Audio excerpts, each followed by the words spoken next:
sang satu orang anak sebagai pengadil. Sebelum pertandingan, pengadil membuat garis batas penyerang dan menarik undian untuk menentukan tim mana yang menyerang duluan. Setiap tim akan diberikan kesempatan untuk menyerang secara bergantian, dan apabila ketika menyerang dan melewati garis batas penyerangan, maka peserta tersebut akan dicabut haknya untuk menyerang dan diganti oleh pemain lain. Kemudian, apabila jika senjata karkuris yang digunakan mengenai karkuris prajurit lawan dan terlempar keluar, maka akan dikeluarkan dari formasi. Akhir dari pertandingan ini adalah ketika ada yang berhasil menjatuhkan karkuris raja, maka tim itu keluar sebagai pemenangnya, dan yang kalah akan diberikan hukuman, yakni menggendong tim yang menang, mulai dari garis pertahanan tim yang kalah sampai pada garis penyerangan tim yang menang. Nusantara Siang, Pro 4 RRI Makassar.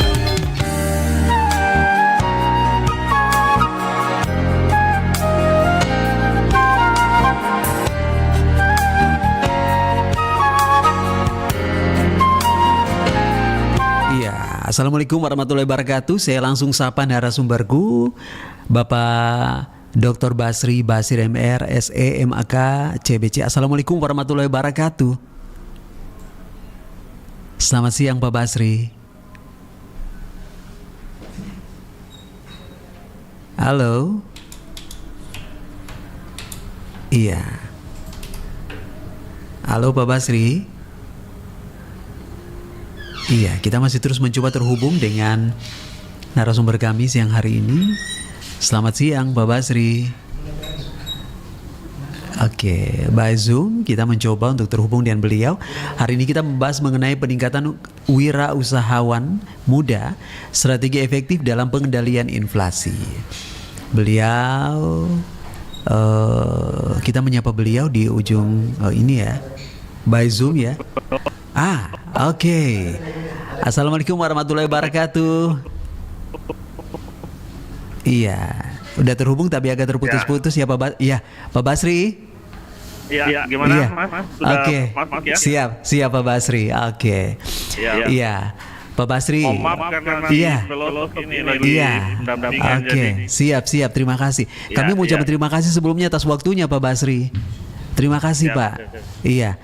Oke.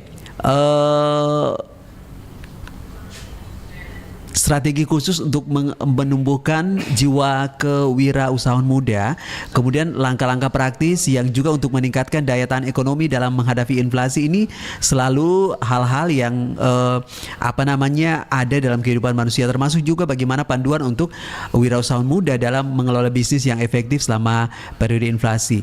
Nah, bisa digambarkan secara singkat situasi ekonomi terkini, terutama dampak inflasi pada UMKM dan wirausahaan muda. Pak Basri, mohon izin. Ya, terima kasih Mas Richard. Jadi pertama-tama saya kembali menyapa pecinta radio Pro 4. Iya. Oke. Ini dan kita bersyukur kan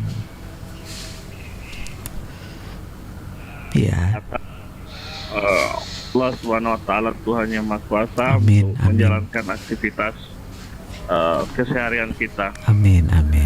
Begini Mas Richard ya. Jadi kalau kita membahas terkait dengan bagaimana kemudian wirausahawan muda ini di dalam menjadi pendorong utama, salah satunya ya di dalam penciptaan atau mengendalikan inflasi. Tentu ini sangat menarik, mengingat pada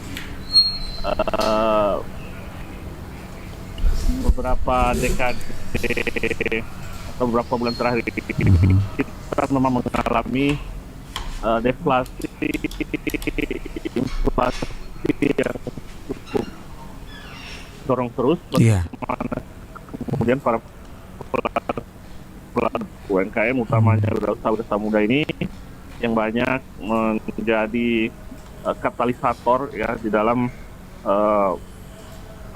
di dalam pengendalian ekonomi UMKM ya. Kita lihat konsumsi di dalam memikirkan berbagai mungkin secara konsumtif ya tidak untuk dibutuhkan, tetapi secara saya kira bisa kita dorong bukan hanya dari sisi anak muda pelaku usaha seperti itu Mas. Sejak Iya, oke. Nah, kemudian iya. Pentingnya peran wirausahawan muda dalam memperkuat ekonomi daerah nasional ini kan tadi juga sudah di awal tadi Pak Basri juga sudah menjelaskan itu begitu penting. Nah, apa yang harus mereka lakukan sehingga tancapan peran mereka itu semakin kuat di menopang ekonomi masyarakat khususnya di daerah-daerah dan nanti muaranya bisa memperkuat juga ekonomi nasional, Pak Basri. ya, jadi secara by data Mas Rik, untuk jumlah wirausaha kita kan masih di angka 3,6%. Oke, itu normal ya? Ya, seperti Singapura, Thailand, kita juga berupaya bagaimana kemudian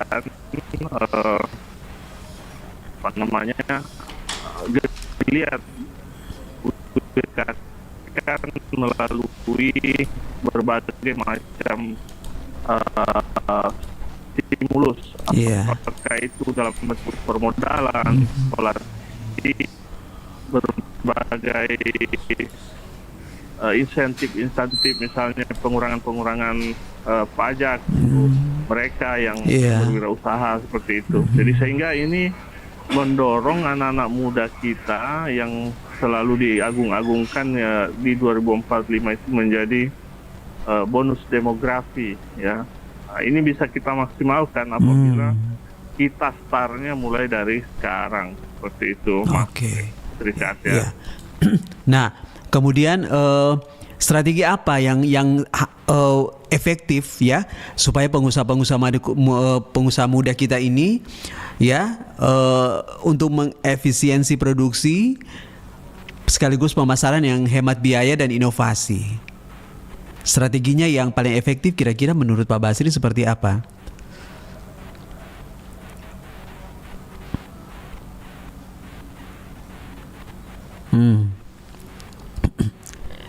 Iya, kita terus mencoba terhubung dengan Pak Basri, sahabat budaya. Iya, halo Pak Basri. Iya. Oke, tampaknya sinyal yang membatasi kita. Nah, tadi Pak Basri juga sudah menjelaskan kepada kita bagaimana. Iya, oke, Pak Basri. Ya. Iya. Nah, strategi efektif apa yang bisa dilakukan untuk pengusaha muda? Supaya mereka bisa untuk mengefisiensi produksi. Kemudian adakah kasus-kasus keberhasilan pengusaha muda UMKM ini yang mereka bisa sukses beradaptasi dengan periode inflasi, sekaligus juga bagaimana strategi efektif mereka selaku pengusaha muda untuk memperkuat pemasaran tapi hemat biaya juga. Ya, baik. Jadi kita bersyukur Mas Richard, karena saat ini di Indonesia jumlah wirausaha muda kita juga semakin meningkat.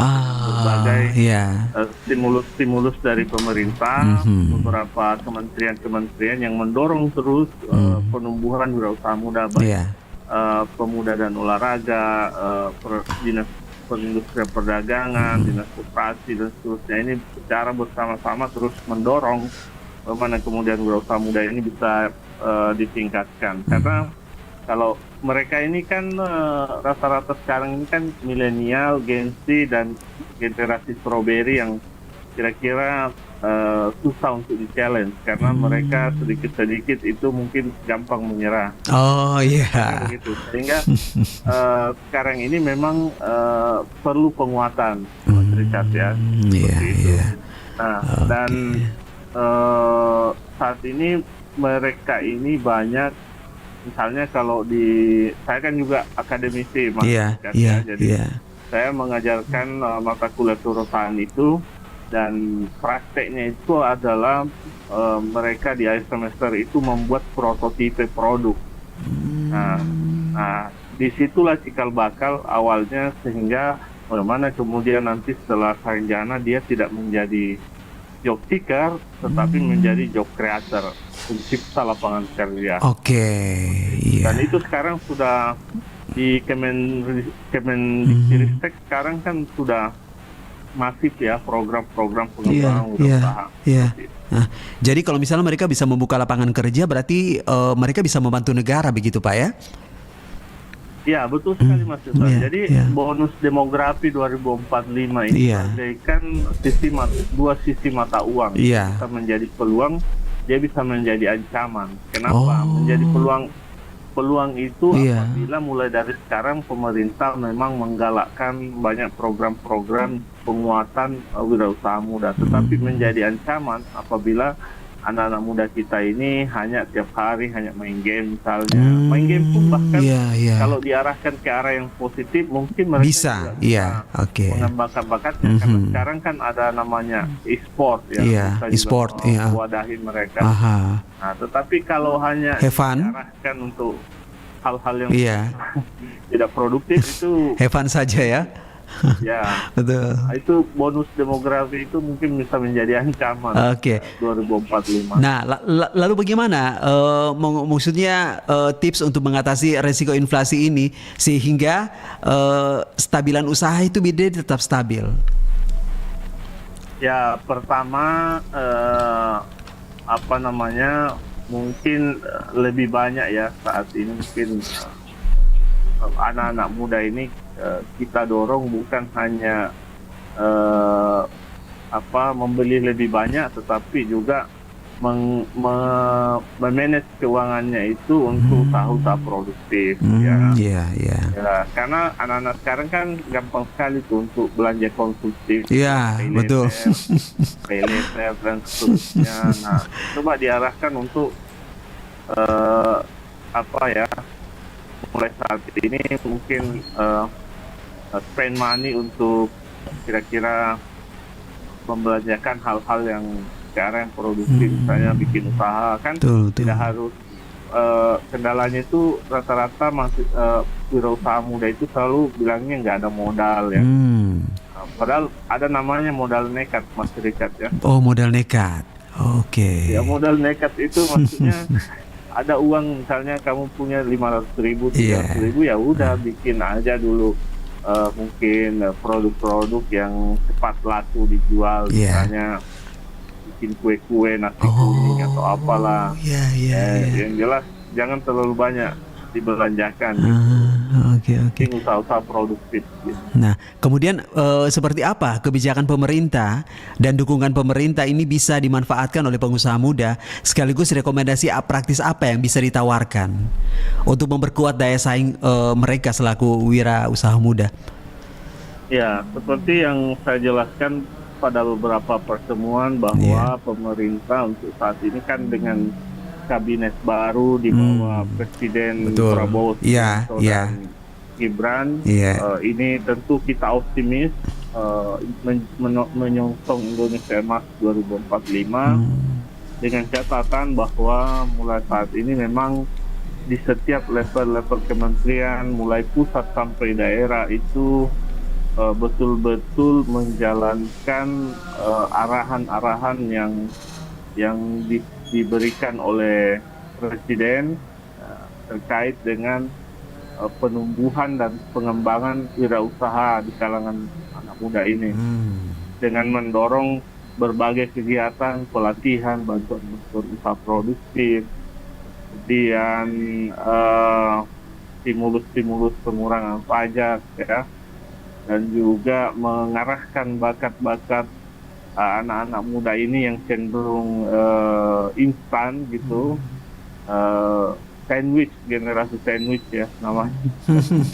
Nah, itu bisa diarahkan gitu untuk kemudian membuat sebuah prototipe produk kah, atau misalnya mulai masuk di magang di industri gitu ya.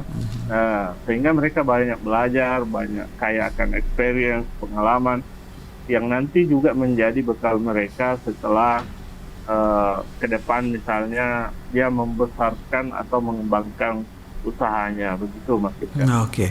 Nah, kemudian bagaimana dengan akses bantuan dan pelatihan dari lembaga pemerintah dan swasta?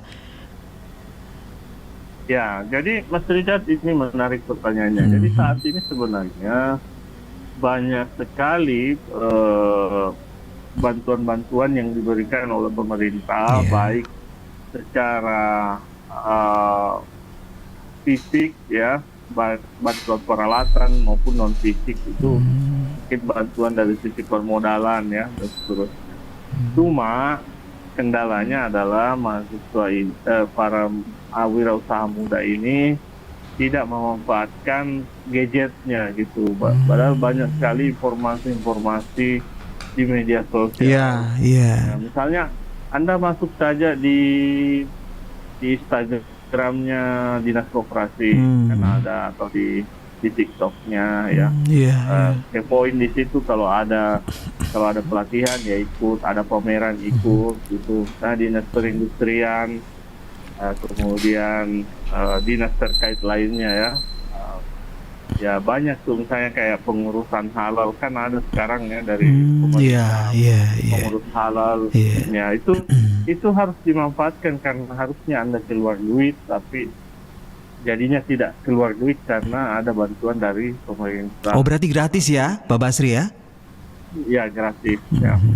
Oke. Itu ada beberapa, tapi ada juga kebijakan yang mungkin mandiri dengan ya biaya mandiri, tapi tidak terlalu bayarnya juga mungkin tidak terlalu tinggi. Tapi nanti ya mungkin nanti bolehlah diundang juga pihak terkait, misalnya dari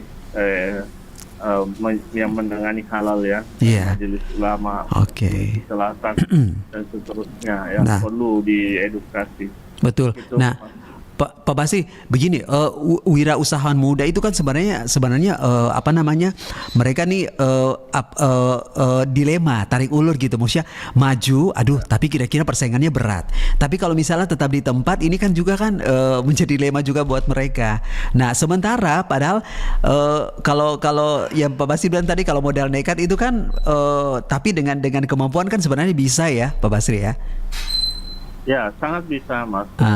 Jadi banyak anak muda itu yang tidak percaya diri dengan kemampuan dirinya.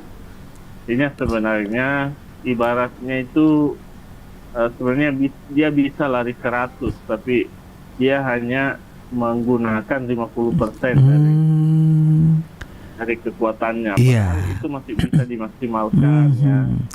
Ya, yang penting juga tetap hati-hati gitu ya. Apakah ini sebenarnya dampak dari ketidakpercayaan diri mereka atau kepercayaan diri, atau seperti apa, Pak Basri?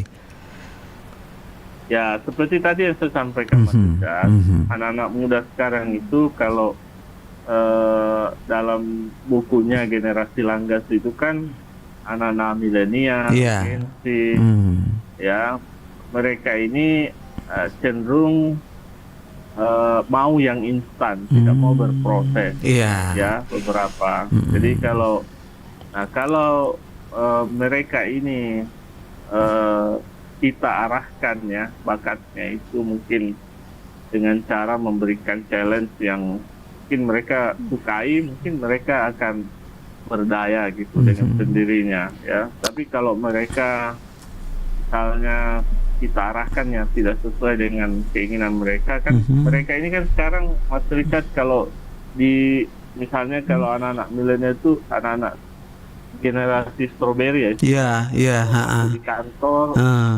Beda kita dulu kalau disuruh magang terus disuruh ke sini ke situ, ya itu dengan senang hati. Karena kita mau belajar. Betul.